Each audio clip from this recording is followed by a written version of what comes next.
At my sister's wedding, I realized I'd been photoshopped out of all the official photos except one blurry shot where I'm barely visible. When I confronted my family, they laughed it off. Then I discovered they'd secretly disinherited me, leaving everything to my sister. I sued them.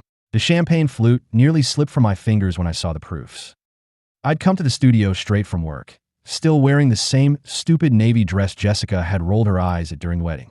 "You look like you're going to a job interview," she'd whispered, her manicured fingers adjusting the plunging neckline of her gown like she was proving a point. I forced a laugh like I always did. Now, standing in the photographer's dimly lit studio, that same laugh clawed at my throat, hysterical and raw. "Where am I?" The words came out before I could stop them. The photographer, some artsy guy Jessica had insisted on paying double for his vision, blinked at me. "Excuse me." I jabbed a finger at the glossy spread of my sister's $80,000 wedding. Me. My face. My body. Where the hell did it go? Page after page of perfect moments. Dad choking up during his toast. Mom dabbing her eyes with a monogrammed handkerchief. Jessica and her new husband feeding each other cake with sickening sweetness. The entire bridal party lined up like a goddamn Vanity Fair spread. But no me. I'd been there. I'd stood where they told me to stand, smile when they told me to smile. I'd even held Jessica's bouquet when she needed to fix her lipstick for the 50th time. The photographer scrolled through his tablet, brow furrowed. Here. A single image appeared, a candid shot of Jessica laughing with her sorority sisters. And there, in the distant background, a blur of navy blue. My arm, a sliver of my profile, the ghost of my presence. The studio door chimed. Finally, Jessica's voice cut through the tension as she swept in, designer sunglasses still perched on her head despite the November gloom outside. "Did you pick the one for the thank you cards?" "I'm thinking." She stopped when she saw my face. Mom followed, already sighing. "What now?" I turned the album toward them. "Explain this." For a fraction of a second, just long enough to confirm everything, I saw it. The flicker in Mom's eyes. The way Jessica's manicured fingers tightened on her Birkin. Then the mask slid back on. "Oh, for God's sake." Mom waved a dismissive hand. The lighting in that ballroom was atrocious. Half the shots came out yellow. "The lighting." My voice sounded foreign to my own ears. "You mean the lighting that somehow only erased me? Not Dad. Not you. Not even Aunt Carol's third husband who showed up drunk." Jessica snatched the album away. "You're being hysterical. We paid extra for artistic editing. Not everything has to include you." The studio walls pressed closer. I remembered standing for hours during family portraits, the photographer constantly repositioning me. Just a step back? No, further, actually maybe stand behind your aunt. Artistic editing. My throat burned. "You had me removed." Dad chose that moment to walk in, golf clubs still strapped to his back. "Removed from what?" "Your daughter," Mom said, voice dripping with sarcasm, "thinks we photoshopped her out of the wedding photos." Dad didn't even look at me. "Christ, can we not do this today?" The dam broke. "Do what?" The shout tore through me. "Point out that you've been slowly erasing me for years. That I'm just set dressing in Jessica's perfect life." Jessica's laugh was ice. "Someone's jealous." "Of what?" "Your ability to pretend we're not related unless it's convenient." Mom stepped between us, her company voice in full force. "This is exactly why we didn't want you causing a scene in the photos. You always make everything about me?" I grabbed my bag, hands shaking. Funny, because according to these pictures, I wasn't there at all. The silence in the studio was so thick I could hear the hum of the photographer's computer fan. Jessica exhaled sharply through her nose, the way she always did when she was pretending to be patient. "You're overreacting." Mom rubbed her temple like I was giving her a migraine. "We'll have a photographer add you back in a few, okay? Happy." But that wasn't the point. The point was that they hadn't wanted me in them to begin with. I looked down at the album again, at all those perfect, empty moments where I should have been. My chest ached, but my hands were steady as I closed the cover and slid it back across the table. "You know what?" I said, reaching for my coat. "Don't bother." Dad frowned. "Oh, here we go." "No, really." I shouldered my bag, surprised by how calm my voice sounded. "If I'm not in the pictures, I don't need to be in the argument either." Jessica opened her mouth, probably to say something cutting, but I didn't stick around to hear it. I just walked to the door, my heels clicking against the hardwood. The photographer, poor guy, cleared his throat awkwardly. "So, about the album proofs. Charge them extra," I said without turning around. "They can afford it." I didn't cry in the car. That's what struck me as I merged onto the highway. How dry my eyes were, how steady my hands on the wheel. The anger hadn't faded, but it had settled into something quieter, colder, like ice forming. My phone buzzed in the cup holder. 3 texts from Mom in quick succession. We're not doing this drama again. Call me when you've calmed down. You're embarrassing yourself. I turned the radio up until I couldn't hear the notifications anymore. The apartment smelled like stale coffee and a lavender candle I kept forgetting to light. I dumped my bag on the counter and opened my laptop, still wearing my coat. The wedding photographer's website was easy to find. His portfolio glowed with perfect families, laughing brides, proud fathers, flower girls frozen mid-giggle. I clicked through gallery after gallery, studying the compositions. That's when I noticed the pattern. In every group shot, someone stood where I'd been placed at Jessica's wedding, slightly behind, half obscured by others. The difference? Those people made it into the final edits. My fingers hovered over the keyboard. Then, I typed a new search, Disinheritance Law Estate Name. The box under my bed still smelled like my childhood bedroom, musty and faintly floral. I hadn't opened it since moving out 5 years ago. Inside, beneath a stack of high school notebooks, I found what I was looking for, the envelope from my grandfather's estate. The paper was thick, the ink slightly raised under my fingertips. I'd framed the check years ago like some kind of trophy, but now I unfolded the accompanying letter for the first time in a decade. To my granddaughter, it read, "Because legacy shouldn't favor the loudest voice." I set it aside and kept digging.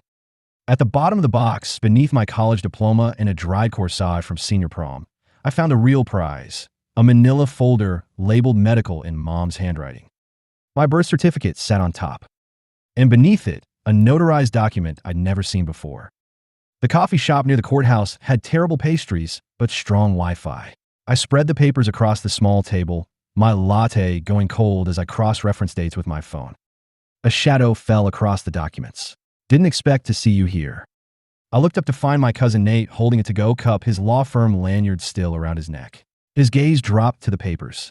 "Oh, you knew." He sat without asking. "I helped draft some of the trust last year. They told me you'd agreed to it."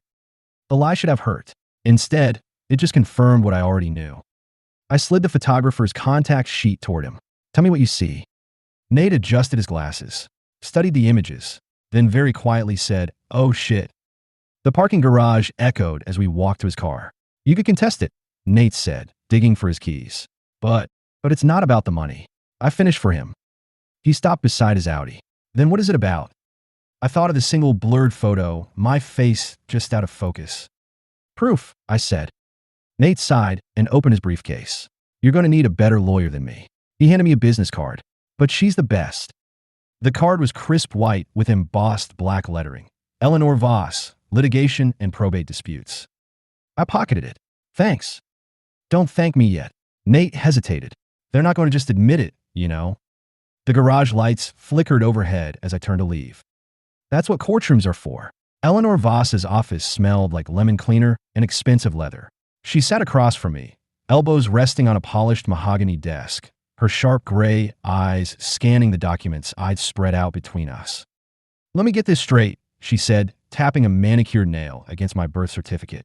"You believe your parents intentionally excluded you from the wedding photos as part of a broader pattern of alienation, culminating in your secret disinheritance." I swallowed. "When you say it like that, it sounds insane."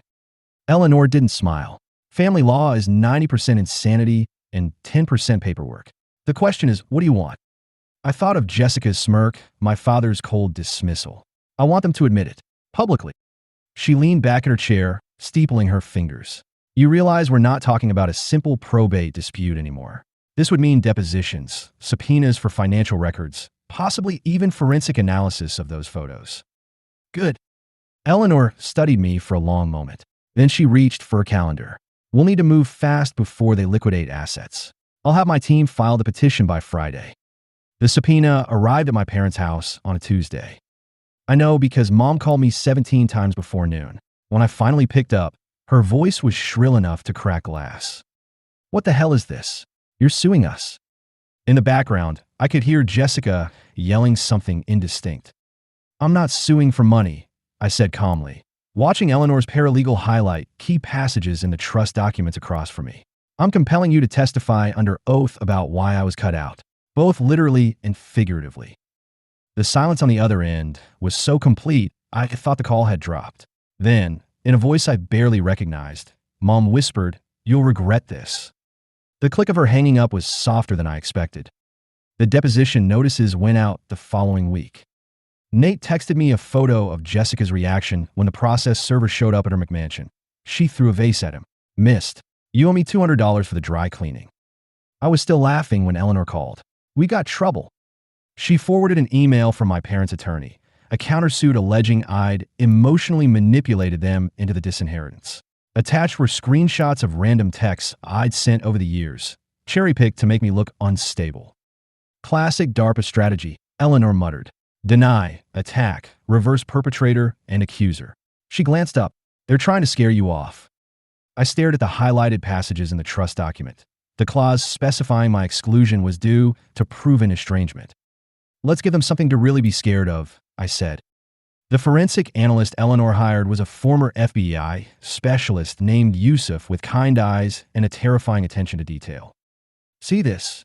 He zoomed in on the metadata from the wedding photos. The originals were edited in batches. Yours weren't just cropped out. They were flagged for removal before shooting even started. He pulled up the photographer's shot list. Next to my name in the group formations, someone had handwritten, "Omit if possible." I recognized the loopy cursive instantly. "Jessica's." Yusuf hesitated. "There's more." He opened another file, a scanned check from my parents to the photographer. The memo line read, "Special editing services." Eleanor's grin was all teeth. That's not just malice. That's documented malice. The courthouse steps were swarming with reporters when we arrived for the preliminary hearing. Apparently, daughter sues family over missing wedding photos made for great clickbait. Dad's lawyer intercepted us in the hallway. "My clients are willing to settle. Generously." Eleanor didn't break stride. "Your clients can explain their generosity under oath." Inside the courtroom, I finally saw them. Mom clutching her pearls, Dad red-faced, Jessica avoiding my gaze. They looked smaller somehow. When the judge entered, Eleanor stood smoothly. "Your Honor, we'd like to enter into evidence a demonstrative exhibit." The screen at the front of the room lit up with two images side by side. The official wedding photo with me missing, and the raw file showing where I'd originally stood. A gasp went through the gallery. From the corner of my eye, I saw Jessica shrink lower in her seat. The judge adjusted his glasses. "Counselor, is that a Photoshop timeline?" Eleanor's voice rang clear in the silent room. "No, Your Honor. It's a paper trail." And for the first time in my life, I watched my family sweat. The courtroom air smelled like old paper and industrial cleaner. I kept my eyes fixed on the back of my father's neck as he took the stand, watching the way his skin flushed an angry red beneath his collar. "Mr. Whitmore," Eleanor began, her voice smooth as poured ink, "can you explain why your daughter was excluded from the wedding trust?" He adjusted his tie. "It was a simple estate planning decision. Jessica's the one getting married, starting a family. And your other daughter?" Eleanor held up a document. "This amendment, removing her, was signed 6 weeks before the engagement. Care to explain?" A muscle in his jaw twitched. Across the aisle, my mother's knuckles were white around her purse straps. Jessica had stopped pretending to take notes 10 minutes ago. The truth came out in pieces, each one dropping like a stone. The secret meetings with the estate lawyer. The way they'd timed the disinheritance to coincide with my promotion at work, so she wouldn't need it. The photographer's sworn affidavit confirming they paid him extra to minimize my presence in the photos. When Eleanor projected the shot list with Jessica's handwritten "omit if possible" next to my name, someone in the gallery actually gasped. My sister's face went sheet white. The recess was worse than the testimony. I stood by the water fountain, trying to steady my hands, when the bathroom door burst open. Jessica grabbed my arm hard enough to leave marks. "Are you happy now?" she hissed. "You've humiliated us in front of." I shook her off. "You did that yourselves when you decided to pretend I didn't exist." Her laugh was brittle. "God, you always make everything so dramatic. It was just some stupid photos." Then why lie? I stepped closer. Why tell the lawyer I was estranged when I came to every holiday? Why pay extra to have me erased? For a fraction of a second, her mask slipped, just long enough for me to see the fear underneath. "Because you see too much," she whispered. The bailiff called us back before I could respond. Mom broke on the stand. Eleanor had barely begun questioning her when she started crying. Real tears, the kind that smudged her waterproof mascara. "We never meant to hurt you," she kept saying, directly to me, as if the judge wasn't there. The performance might have worked if Eleanor hadn't played the voicemail. If she asks about the trust, just say it's temporary. Mom's recorded voice echoed through the courtroom. "We'll reinstate it once she stops this phase." A phase, like I was 15 and going through goth instead of 30 and being systematically erased. When the recording ended, the silence was absolute. We won. Of course we won. The judge ruled the disinheritance fraudulent and ordered the original trust reinstated. But as the gavel came down, I realized something. I didn't care about the money. What I'd wanted was there in the court transcript. Page after page of sworn testimony proving what I'd always known. That it wasn't an accident. That I'd seen correctly. Eleanor squeezed my shoulder as we walked out. "They'll appeal, you know." I watched my family huddle with their lawyer, their whispers frantic. "Let them." The reporters swarmed as soon as we hit the steps. "Ms. Whitmore, do you feel vindicated? Will you reconcile with your family?" I paused at the bottom step, the autumn sun warm on my face. Across the street, a billboard for a photography studio advertised, "Capture every moment." I turned back to the cameras. "Some pictures," I said, "are most honest when they show what's missing." Then I walked away, not in anger, not in triumph, but with the quiet certainty of someone who no longer needed to be seen to know she existed. The settlement check arrived on a Tuesday. I left it unopened on the kitchen counter for 3 days, next to the half-empty coffee mug and the court documents that had started collecting dust. It wasn't about the money. It never had been. What I did frame was the judge's final ruling. Not the financial part, but the paragraph where he called their actions a deliberate and sustained pattern of exclusion. I hung it beside the single blurred wedding photo, the one where I was just a smudge in the background. The irony wasn't lost on me. Jessica called exactly once. I let it go to voicemail, then listened with the phone held away from my ear like it might burn me. "You've made your point," she said, her voice tight. "If you ever cared about this family, you'll drop the appeal." Dad's blood pressure.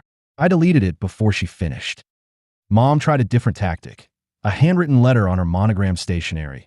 The ink smudged in places where tears had supposedly fallen. "We miss you," it said. "Let's put this behind us." I burned it in the sink and watched the edges curl black. Nate was the one who told me they'd sold the vacation home.